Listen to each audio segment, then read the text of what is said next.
Bueno, vamos entrando en la última parte de la clase uno. Vamos a estudiar ahora cómo nuestro modelo lineal puede adaptarse también a fenómenos que parecen establecer una relación no lineal entre las variables y y x, como es el caso de este gráfico que vemos acá. En este gráfico, otra vez tenemos y en el eje vertical, x en el eje horizontal. Los datos sugieren una relación no lineal entre estas dos variables. Fíjense cómo, si nos tratamos de imaginar alguna función detrás de estos datos, podemos pensar que hay una pendiente bien grande, negativa, pero bien grande en valor absoluto, para valores chiquitos de las X, y que esa pendiente es cada vez menor. Y eso, bueno, justamente sugiere que hay una relación no lineal detrás de estas dos variables. Entonces, bueno, lo que sucede en general es que hay muchas aplicaciones en economía en donde se usan modelos no lineales, y que por lo tanto a priori el modelo lineal que veníamos discutiendo puede parecer no lo suficientemente general. Vamos a ver dos ejemplos en donde partimos de un modelo totalmente no lineal entre y y x, y que sin embargo, gracias a linealizaciones de ese modelo, podemos trabajarlos con el modelo lineal que estuvimos estudiando. Así que vamos a ver dos ejemplos. El primero es cuando la variable dependiente y aparece en forma logarítmica, pero la variable explicativa x aparece en forma lineal. A ese modelo se conoce como modelo log-lin. Y otro ejemplo que vamos a ver es que tanto la variable dependiente como la explicativa se expresan en logaritmos. Este es el modelo log-log por el que vamos a comenzar ahora. Em, Fíjense este modelo que expresa el logaritmo de y como una función aproximadamente lineal del logaritmo de las x. Es decir, en este modelo, eh, que es un modelo lineal entre los logaritmos de las variables, no es un modelo lineal entre las variables, claramente. Piensen de dónde puede haber salido un modelo como este. Piensen en una función, por ejemplo, de producción Cobb-Douglas, como las que estudiaron en microeconomía. Em, si ustedes aplican logaritmos a una función Cobb-Douglas, lo que obtienes es algo parecido a lo que está acá, ¿no? La variable dependiente, que usualmente es el producto, si están trabajando con una función de producción, queda expresada en logaritmos, y lo que queda del lado derecho de la ecuación es una constante más un coeficiente por el logaritmo de alguno de los insumos de producción, por ejemplo, trabajo.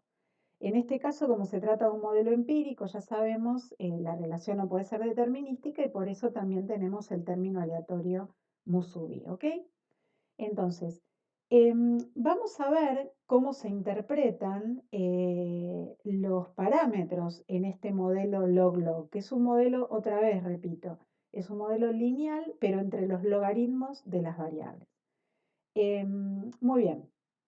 Fíjense que si mantenemos constante a mu sub i y derivamos el logaritmo de y contra el logaritmo de x, obtenemos esta expresión que aparece acá abajo.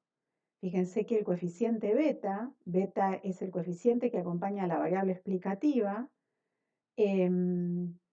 es llamado coeficiente de regresión, es justamente la derivada logarítmica que se puede mostrar que es aproximadamente igual a una elasticidad. Fíjense cómo la derivada logarítmica es aproximadamente igual a la variación porcentual en y sobre la variación porcentual en x. ¿Ok? Entonces, la interpretación de beta en este modelo es que es una elasticidad constante, porque fíjense que no depende, es siempre la misma. Para cualquier cambio porcentual en x, el cambio porcentual en y es igual a beta. Entonces, eso justamente es la interpretación de beta. Fíjense que a diferencia de las discusiones y las interpretaciones anteriores, cuando teníamos los modelos lineales, pero lineales en las variables, entre una relación lineal entre y y x, dijimos que era muy importante tener en cuenta las unidades de medida, tanto de y como de x, para interpretar a beta. En este caso particular, cuando beta sale de un modelo log-log, las unidades de medida ya no importan. ¿Por qué estoy diciendo esto? Porque fíjense que cuando yo hablo de cambios en X y de cambios en Y, en este caso, son cambios porcentuales, entonces no importa si las unidades de medida originales son pesos, centavos, metros, kilómetros, siempre beta me responde cuál es el cambio porcentual en Y asociado a un cambio de un 1% en X. ¿Ok? Muy bien. Déjenme mostrarles este ejemplo. Este es el ejemplo de un modelo de demanda de un bien con elasticidad constante, donde Q son las cantidades medidas en unidades y P es el precio medido en pesos. Recuerden que este modelo lineal en logaritmos puede haber salido, de hecho salió seguramente, de un modelo no lineal entre las variables Q y P. ¿Sí? Ahí había un modelo de demanda no lineal que estableció una relación no lineal entre estas variables, que nosotros podemos aplicar logaritmos a ese modelo no lineal para obtener una transformación lineal de modelo original. Y como nosotros vamos a aprender a trabajar con el modelo lineal, no con el modelo no lineal original, siempre vamos a hacer estas transformaciones para quedarnos trabajando con este modelo que es lineal establece una relación lineal entre los logaritmos, ¿ok? Entonces, supongamos que en este modelo beta fuera igual a menos 0.5. La interpretación es que cuando el precio aumenta en un 1%, la cantidad demandada cae en 0,5%. Así que recuerden que en un modelo log-log, beta es una elasticidad. Recuerden también que las unidades de medida en este tipo de modelos no importan y que para hacer esta derivada estamos manteniendo constante a mu sub i. ¿Ok? De esto vamos a hablar más adelante, pero estamos manteniendo constante a mu sub i. Muy bien.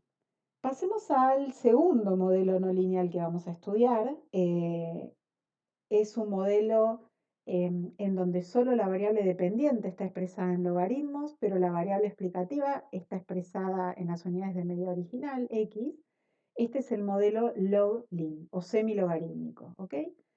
Este modelo puede haber surgido de linealizar un modelo exponencial en y, o sea que y es igual a x, perdón, a e a la x por beta, por ejemplo. ¿Sí? Bueno, por supuesto que hay que hacerle lugar a la constante y aparece el término aleatorio, pero en líneas generales esto sale de un modelo exponencial donde el exponente es beta por x. Muy bien, mejor dicho, todo el modelo lineal, alfa más beta por x más mu i sería, ¿no? Ok.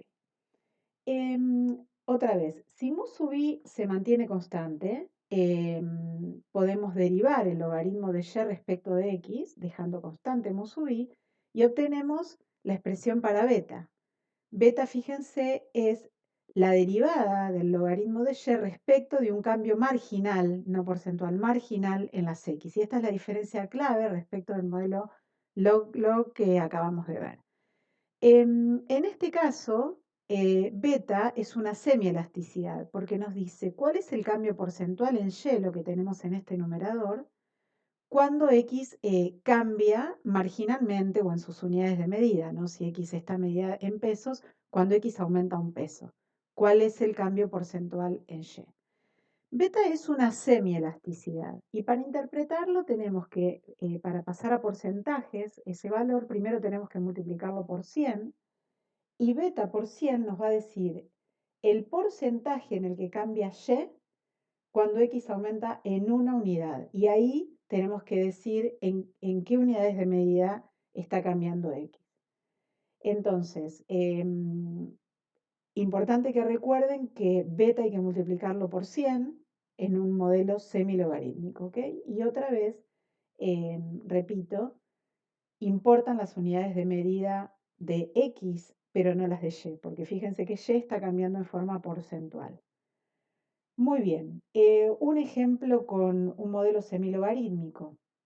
volvemos al ejemplo de los determinantes de salarios que habíamos discutido antes, preguntándonos cómo se estimaba el retorno a la educación. En un modelo de determinantes del salario, usualmente expresamos el logaritmo de los salarios como variable dependiente como una función lineal de la educación. En este caso serían los años de educación. Fíjense que les digo que los años de educación están, eh, bueno, obviamente medidos en años, ¿no? ¿Cuántos años la gente fue a la escuela? Supongamos que en este modelo beta fuera 0.07. ¿Cómo interpretamos ese valor? Que cuando la educación aumenta en un año, el salario mensual, que es la variable dependiente, aumenta en un 7%. Eso sale de multiplicar beta 0.07 por 100. Entonces, otra vez las unidades de medida de Y no importan, pero sí importan las unidades de medida en X. Y recuerden que estamos para hacer esta derivada y por lo tanto para hacer esta interpretación, estamos suponiendo que cuando cambia la educación, mu sub i se mantiene fijo. Por eso podemos derivar. Muy bien. Entonces vamos cerrando ya la clase. Existen varios modelos no lineales que vamos a ver a lo largo del curso. También vamos a discutir criterios acerca de cuál de estos modelos utilizar y en la próxima clase nos vamos a concentrar en cómo estimar los parámetros desconocidos del modelo lineal con dos variables. Entonces, en esta clase presentamos al modelo lineal, vimos cómo se interpreta el modelo lineal y vimos cómo el modelo lineal también puede adaptarse a situaciones en donde la relación entre las variables no es lineal. Entonces, vimos todo eso. En la próxima clase vamos a aprender a estimar los parámetros de nuestro modelo lineal. Recuerden que eran alfa y beta. Y finalmente acá están las lecturas sugeridas para esta primera clase. Tenemos los primeros capítulos de las notas de clase que las pueden encontrar en la página del curso. Y también se sugiere una lectura del primer capítulo del libro de Ulrich. Como siempre, las recomendaciones bibliográficas clase por clase aparecen en el programa. Muy bien, bueno, muchas gracias.